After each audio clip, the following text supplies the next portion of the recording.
welcome back to my channel, Beautiful Minutia. If you're new here, my name is Tiffany, and today I wanted to share with you my September wrap-up. So in the month of September, I completed 11 books and I DNF'd 3. Actually, technically I DNF'd 4. I don't always talk about DNFs on my channel if I end up DNFing them like really early in the book.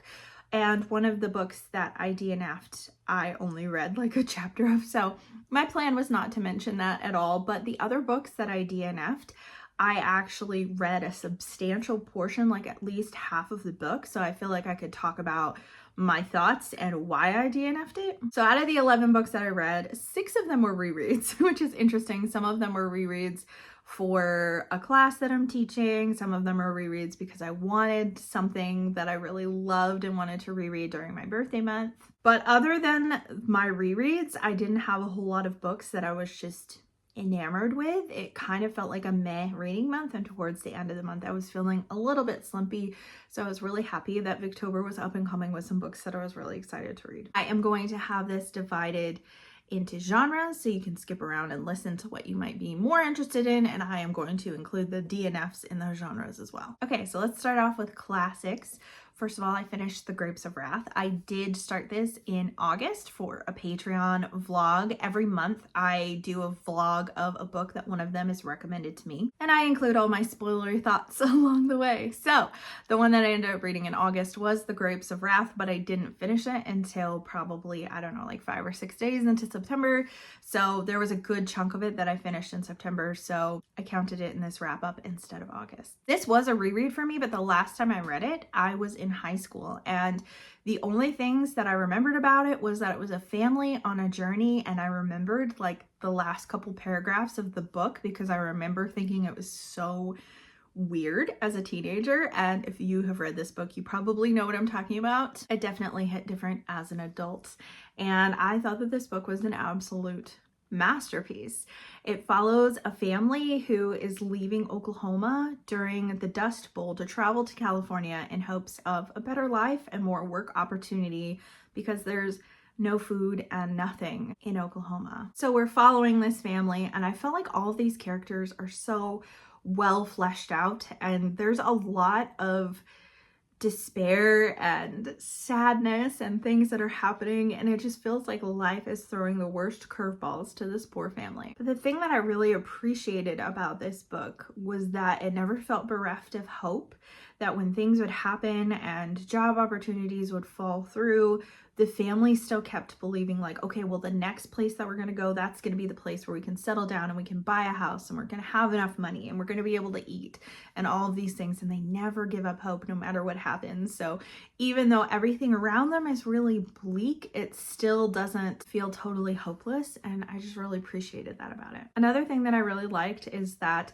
the chapters about the family were then interspersed with kind of Steinbeck's commentary on how these people are being treated and the conditions of workers and the conditions of what's happening in the United States at the time. And I really liked the way that he did that. I think that some people might feel that that feels choppy, but I didn't. I thought it added like clarity and context to the things that the family was going through. So I loved this so much. I don't think that I would have given it 5 stars in high school, but I definitely did now. The next reread was Animal Farm, which I also started in August. I actually read this for the British literature class that I'm teaching to my homeschool group.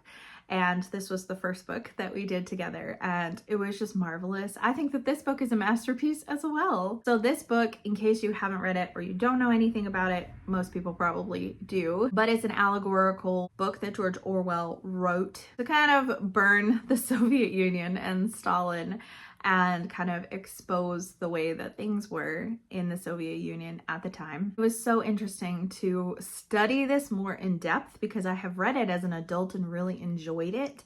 But when I was studying it in depth to then discuss with my class, that really showed me how brilliant this book really was. And there's a lot of humor in it, but a lot of really like heart-wrenching moments as well. And so it was just, it's so good. So I think the only classic on this list that wasn't a reread was The Blue Castle by Ellen Montgomery, and that was also a Patreon vlog, but that was for September. So I started and finished this one in September. I had really high expectations for this book because I had quite a few people tell me it was their favorite Ellen Montgomery and that it even dethroned Anne as their absolute favorite. I couldn't imagine how anything could beat out Anne, but I can see why people love this so much. I kind of had a mixed reading experience that in the beginning I wasn't enjoying it as much. So it's about a girl named Valancy, and she is almost 30 years old and not married, doesn't have any prospects, and her family is extremely controlling. Valancy receives some news from a doctor towards the beginning of the book that she has a condition and she probably won't even live a year. And so when that happens, there's this moment where she realizes that her whole life up to this point she's spent in fear and cowing to her relatives' expectations and demands of her, and she is only going to be alive for a short time, so she wants to live her life the way that she wants to live it and find joy in things. All of that is well and good, but Valancy was so annoying to me in the first portion of this book. I felt like she was so whiny and so childish, and I'm not saying she didn't have reasons to feel that way, and I do feel like her mental and emotional capacity was stunted because of how sheltered she was, but she just wasn't very pleasant to read. Once she ends up leaving her mother's house, she becomes much more palatable because she's no longer being constantly influenced by their toxicity. And that's when the book really started to turn for me, and I really ended up loving this book so much. And I can see why people say it's their favorite, because I do think that it's so emotionally fleshed out and it's so good. It's still not my favorite Ellen Montgomery, but it's higher up there than other Montgomerys that I've read in the past couple of years for sure. I reread one of my all-time favorite books this month, and that is Crime and Punishment by Dostoevsky. What do I say about this? Also a masterpiece. I'm saying this about so many of the classics that I reread this month, but oh my word, this book is like sheer perfection for me. Like, I don't think I would change even like one word. I read it with a group on my Discord, and that was really fun to discuss with them as we were going through the book, but it was just such a wonderful rereading. So this is a story about a student named Raskolnikov who is very poor. At the beginning of the book, he ends up murdering a pawnbroker and her sister, and we spend the rest of the book like very much in his head as he's trying to reason with himself and justify himself in his own mind as to why he did what he did. And so it's a very deep psychological profile, and I just love it so much. I also reread The Strange Case of Dr. Jekyll and Mr. Hyde by Robert Louis Stevenson. This was also for my British literature class. This is the book that we're going to be studying and discussing in the month of October, so I was trying to get ahead of the game and finish reading it in September, and I did. I didn't read this book until I was an adult, and it's one of those books where I wish I hadn't known the ending when I read it, because I think it's so masterfully done. But because Jekyll and Hyde is so commonly portrayed in culture, I think everyone knows what the ending of it is, because it's even in like cartoons and like all kinds of things of like this transformation and stuff. So I just was really enjoying reading it and studying it more in depth and really looking at like the really intense imagery that Robert Louis Stevenson has here, as well as like the conversation about hypocrisy and the duality of man and human nature, and it's just so good. The last classic that I have on this list is one that I DNF'd, and it was also a reread. So that book is Hind's Feet on High Places by Hannah Hurnard. I read this book as a child, like a 10-year-old child. So that's what I mean by a reread. I didn't remember a whole lot about it. It is a Christian allegory about a girl who is a cripple called Much Afraid, and then the shepherd is trying to bring her to the heights to be with him. And so it's an allegory of the Christian life and Christian journey. I find that I don't love really strong allegories in Christian literature because they just feel a little bit too on the nose for me. Like, I still enjoy them to an extent, and I really appreciate what they're doing and what they're portraying. And I feel like this is kind of a more modernized Pilgrim's Progress in a lot of ways. And I don't love Pilgrim's Progress either. I like it. Like, it's solid 3 stars. Like, I think it has a lot of wisdom, a lot of things you can glean from it, and the same is true for Hind's Feet on High Places. So I like it, but I was just kind of, it felt like a chore to read it, and it just wasn't what I wanted to be reading at the time, and I wasn't reading it with anyone else. So finally I was like, why am I doing this to myself? I don't have to read this. So I decided to DNF it. I think I got about halfway through before I DNF'd it. So don't let my DNFing deter you from reading this, because I think that it is one that could be really, really helpful in your spiritual life and could be really, really encouraging to you, especially if fear is something that you struggle with.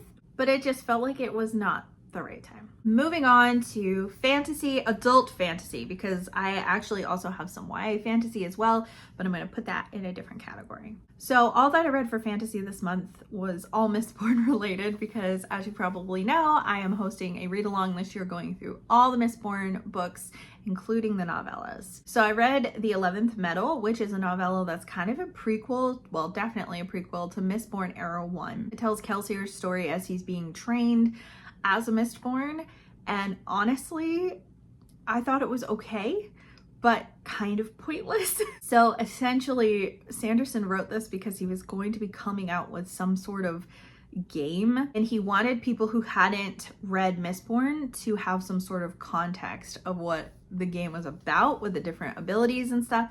I don't know if it was like a D&D style game or what exactly it was, but that's why he wrote this, was so that way it gave some context to that, and so people could read it and it wouldn't be that long, and they'd know kind of the storyline of where they were going with this game. And that makes perfect sense, and I think it works well for what it is. But other than that, it just felt like it was really pointless, and it was just like, okay, didn't really give us a whole lot extra unless you just really love Kelsier, and then, you know, then maybe it's worth it.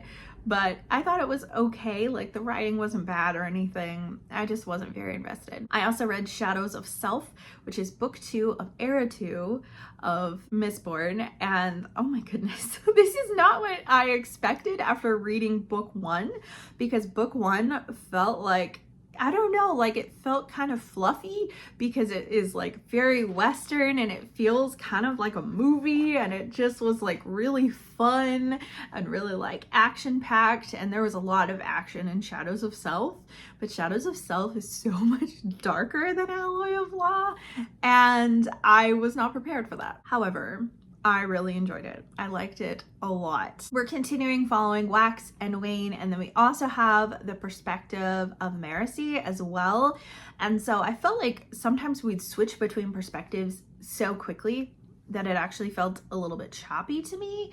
So there are elements to it that I didn't love, but the overarching story was fascinating. I really liked the increased character development, because I think that that is one of the things that Sanderson does the best, is character development and then also world building.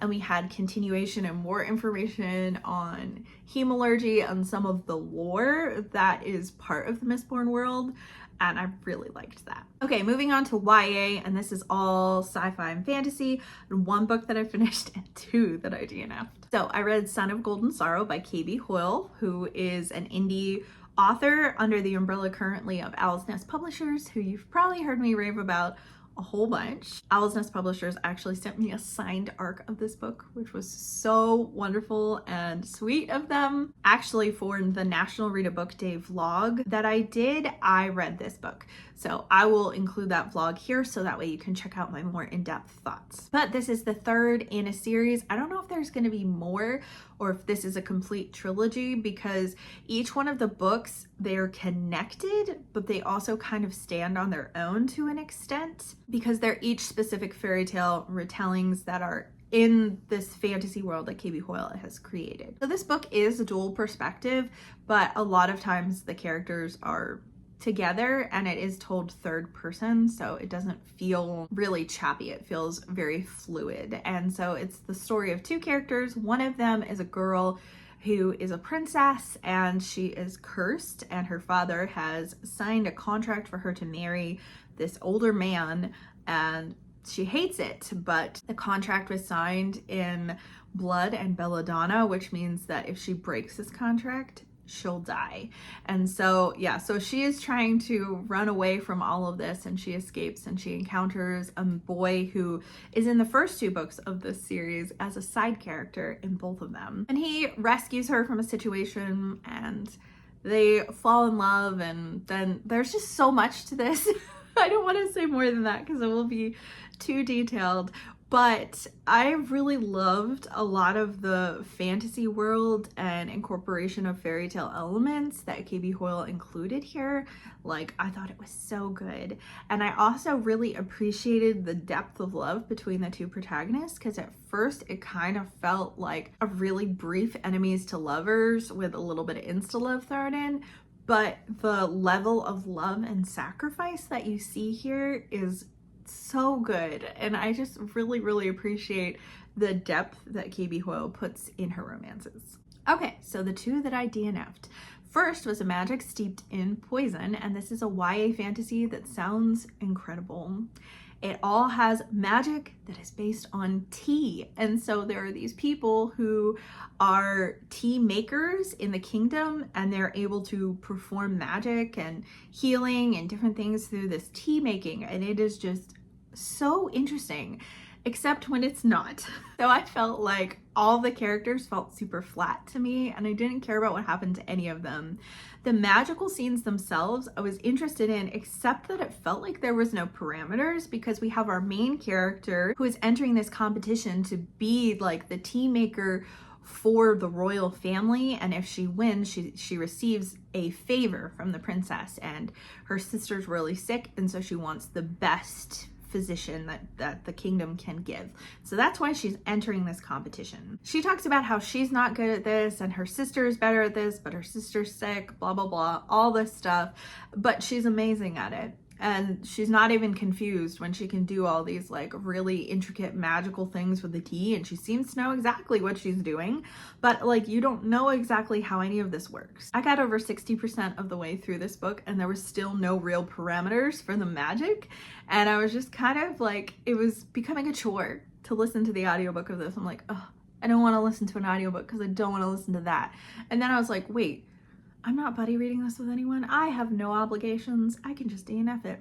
So I did. I also was rereading Starsight by Brandon Sanderson, which is book 2 in the Skyward series. I had never gotten all the way through. I had read Skyward and Starsight like 3 years ago, and then tried to read Sightonic like over a year later, and couldn't remember enough about Skyward and Starsight to continue. So when my in-person book club read Skyward this summer, I was like, oh yeah, I'm gonna go through and I'm gonna read the whole series. Apparently I'm not. I got 80% of the way through this book, and I just couldn't do it anymore.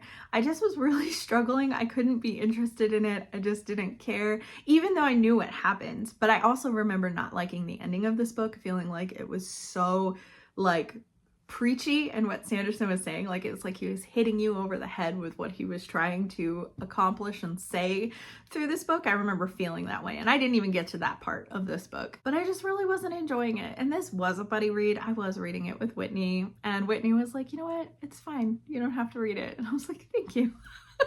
So I ended up DNFing it, even though I got 80% of the way through.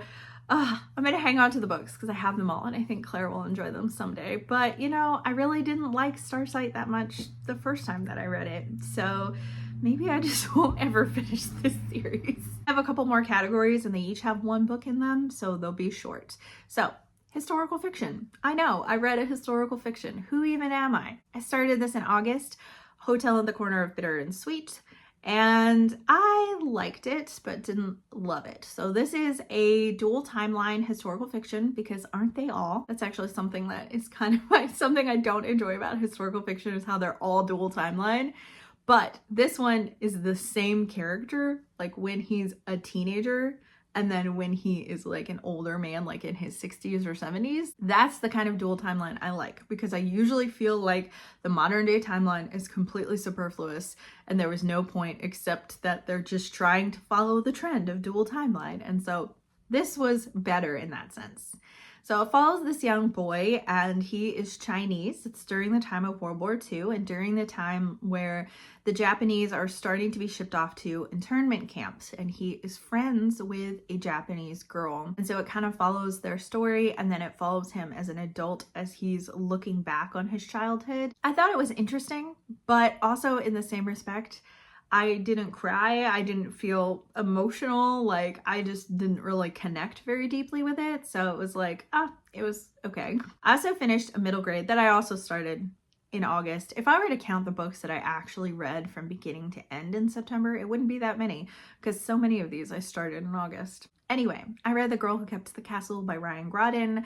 I read this with Christy, and we had a live show where we talked about it, which was really fun. This was such a delightful read. I enjoyed it so much. It's a fantasy, and it's about a girl who is working at a castle where there is a wizard. Her father is the gardener, and so she's helping him, but her father is off on this journey to find something, so she's kind of filling in the role for her father. At the very beginning of the book, the wizard dies, but he doesn't know it for like a whole day, and they have to tell him that he's dead and he died in his sleep, and he's like, that's so boring, that's embarrassing, I should have died in like a blaze of glory. There are 4 wizards in this kingdom, and they each have like a piece of like control of magic, and so everything stays balanced.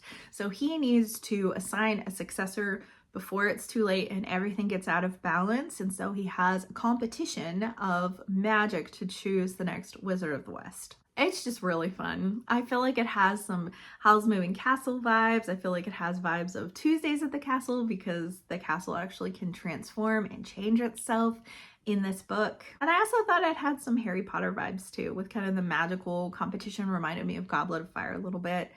It has a lot of humor in it and a lot of like depth and conversation starters too. So I really loved it. The last category I have here is translated fiction, and I read Days in the Murasaki Bookshop, and this is translated from Japanese. This is a cozy bookish book that I borrowed from my friend Whitney, and I really, really liked it. So we start out with a girl who finds out that the guy that she is in love with and thinks is probably going to marry someday, that he's actually been seeing someone else this whole time, and he casually drops in conversation, yeah, I'm getting married next year to someone else. Obviously, this completely rocks her world. She's devastated. They're co-workers, so she leaves her job and ends up moving in with her uncle, who lives in this actual community in Japan that is just filled with bookshops, like everywhere. I'm like, wow, I didn't know that this was an actual place, and now I have a new thing on my bucket list.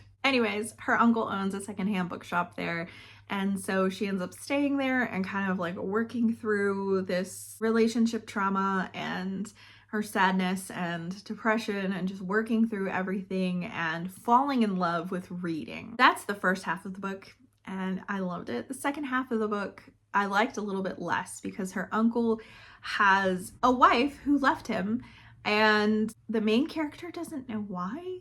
And so she comes back into the picture in the second half of the book, and they're literally in 2 parts, so they feel kind of separate from each other. It kind of feels like 2 novellas rather than like one whole book. I mean, they are the same characters, but they feel like they're addressing very different things.